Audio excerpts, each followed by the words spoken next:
last night. So I'm very, very pleased at today's topic and a delight to introduce Andrew Cotto. Cotto, how do you pronounce it? You're the first person to ever pronounce it right. I just asked your wife how to pronounce it, the American version, and then I made a mistake because I've been there so long. Anyway, Cotto. It was called Cotto. No, but how do you really pronounce it? From now on, Cotto. Starting right now, it's Cotto.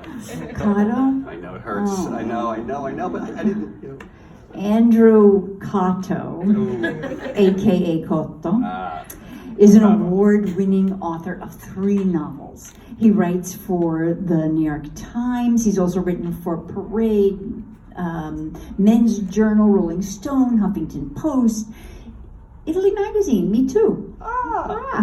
I have to read what you've done. Maxim and lots other. And he lives in Brooklyn. And tonight we're going to talk about his fabulous new book.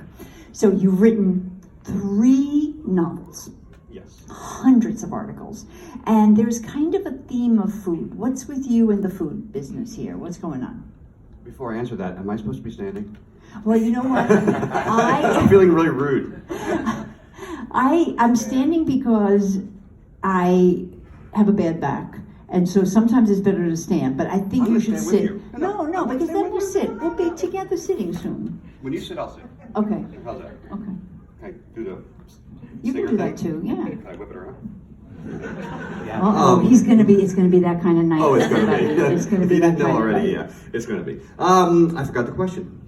So what's with you and food with all these articles and the books? That's a very good question. A great starting question. I'm a fiction writer by training, I guess. I was about to say a fiction writer by trade. That sounds snobby.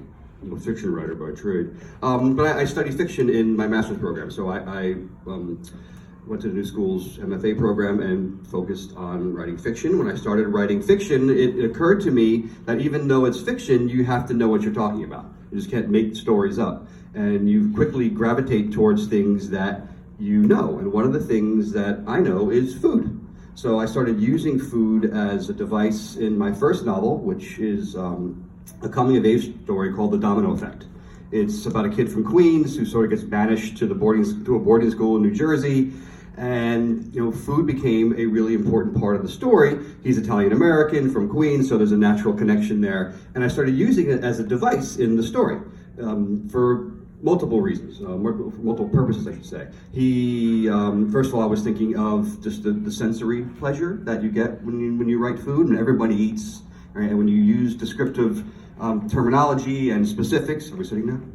Good. When you use descriptive terminology and specifics of food, it's very evocative and people like it. But things also happen at a table. So as a narrative device, it's important to have places, the theater, so to speak, or the stage for your events to happen in the story, because things have to happen, or it's not a story. And I like using the table, being around the table for events to happen. And a lot of events happen around the table in that particular story. I also really like the idea that food conjures memory.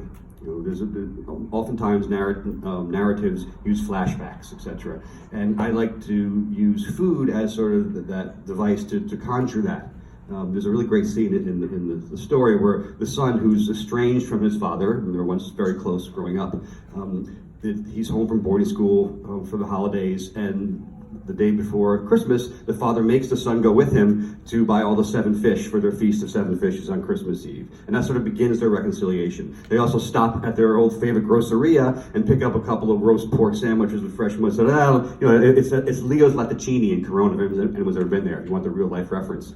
But I digress. They have these sandwiches together, and then, as they're eating them, the son starts to remember, his childhood and how much time he spent with his father, going places and sharing food, and it begins the reconciliation process, not just between those 2 characters, but also with the adolescent strife he's going through on his own. So food's a really important part of that novel.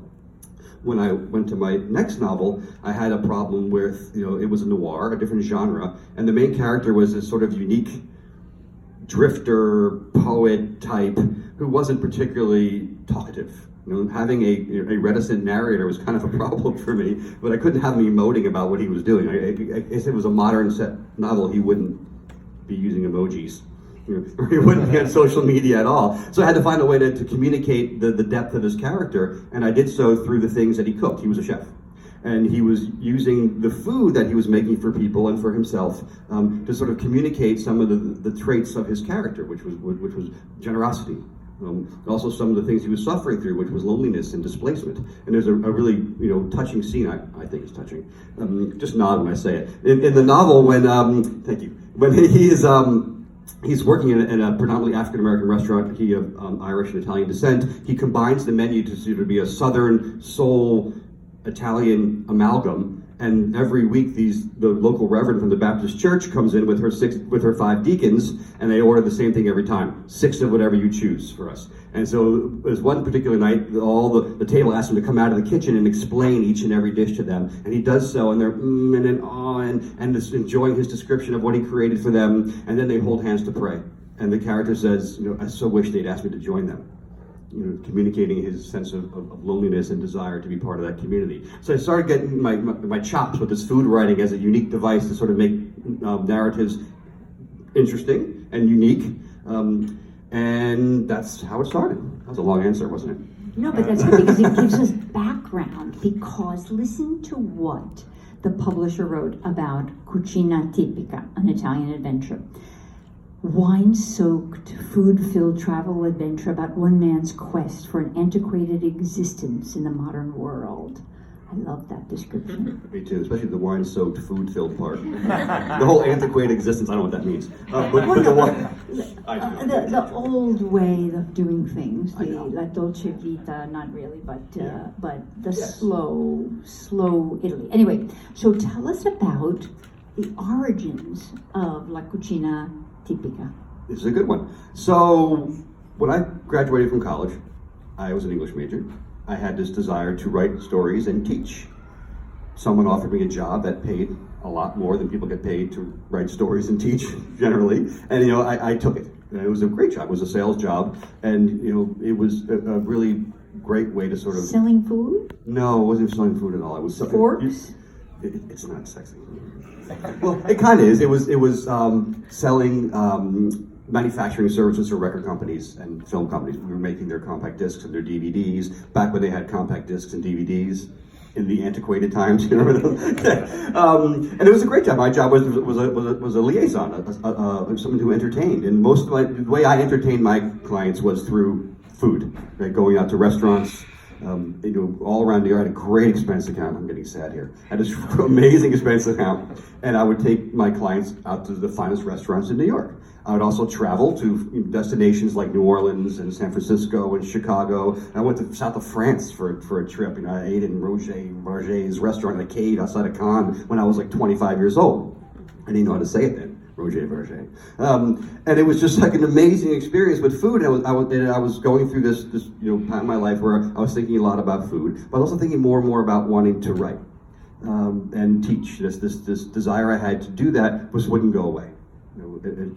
As much as it probably pains my wife to hear this, I had to give up that previous career and trace that old teaching writing track. And we had gone on vacation to Italy, my first time in Italy. I was, I guess, my 30 or so. And we were there for about 2 days, sitting on a terrace outside the Piazza Ognissanti in Florence, looking over the Arno River, drinking Prosecco, and I was like, we're gonna move here. And I got that look that I get like 4 or 5 times a week, which is like, right, okay.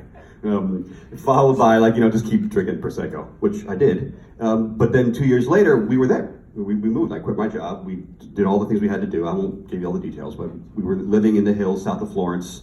I was writing my first novel, A Domino Effect, which, by the way, is being republished today by the same publisher as this. Which it's a big day for me. And I'm here with you at a publication. I should have dressed better. I have a tux. I should have worn it. So I wrote the first book. We came back to the States. And people started saying to me, when are you going to write the Italy book? When are you going to write the Italy book? And I just didn't have the Italy book in me. I went and wrote the noir I just referenced. I started writing articles about food and Italy for magazines and newspapers, but the novel wasn't there. I wrote a blog, Our Italian Year, but detailing each month that we spent there with all the specifics of it, but the novel just wasn't there. And it kind of goes back to what I was saying at the beginning, like the expertise wasn't in place yet to write the Italy novel. 10 years later, I guess it was 2014 or 15, I was invited to teach at John Cabot University in Rome. It's an English-speaking American-owned college in Trastevere. Someone offered me to teach a travel writing class there for the summer. I said, okay, I could do that. And the time I got back after 5 weeks in Rome, I had the novel. Then it was there. And I set the novel in the place where we had lived all those years ago, in that very village. In fact, the very barn, the refurbished barn where we lived, is where the characters in the story live. The very village where the character sort of makes his home is where we live. So all the specifics of the area were very much inspired by that year we spent living in south of Florence, and then my subsequent visits there, sort of just, immersing myself more and more and more until I had the expertise in place. Now, just tell us about your family background. Cotto. I cannot do Cotto. Cotto is an Italian name. So what is your background and how connected were you with your Italian heritage? Oh, good question. My mother's maiden name is Macaroni. Cotto macaroni. Cooked Cotto macaroni. Yeah, that was my parents. They were cooked macaroni. My mother's family is Sicilian. My father's family is from Piemonte, Asti. So I have the north and the south, as far north as you can get and as far south as you can get. So 100%. 100%. I will not do one of those DNA tests either to prove it, because I don't want to know. I got some German in me or something. I don't want to know. Anyway, I'm 100% Italian. That's all I was going to say about it. But growing up, it was very much an Italian-American background. But I wasn't, I grew tired of it. It is what it is, and there's things about it I love, there's things about it I didn't like. I sort of fell in love with Italy, the country Italy, the place, the peninsula in Europe. That I fell in love with. My Italian-American background, not giving it away, but I felt more like an American Italian than an Italian American. I like that. And Italian American is a very different thing. I mean, there's Italians that come here and want to eat the food that we invented, the Italian food that we think is Italian, but it's really an American invention, and they love it. They love to discover what we've invented. As long as they don't go to the Olive Garden or something like that. That'd be bad. That'd be a riot. And cotto d'amore? No, cooked go to the heart. by love, yeah, just like in love. There's cotto wine, cooked wine. Cooked wine. Yeah. Anyway, so now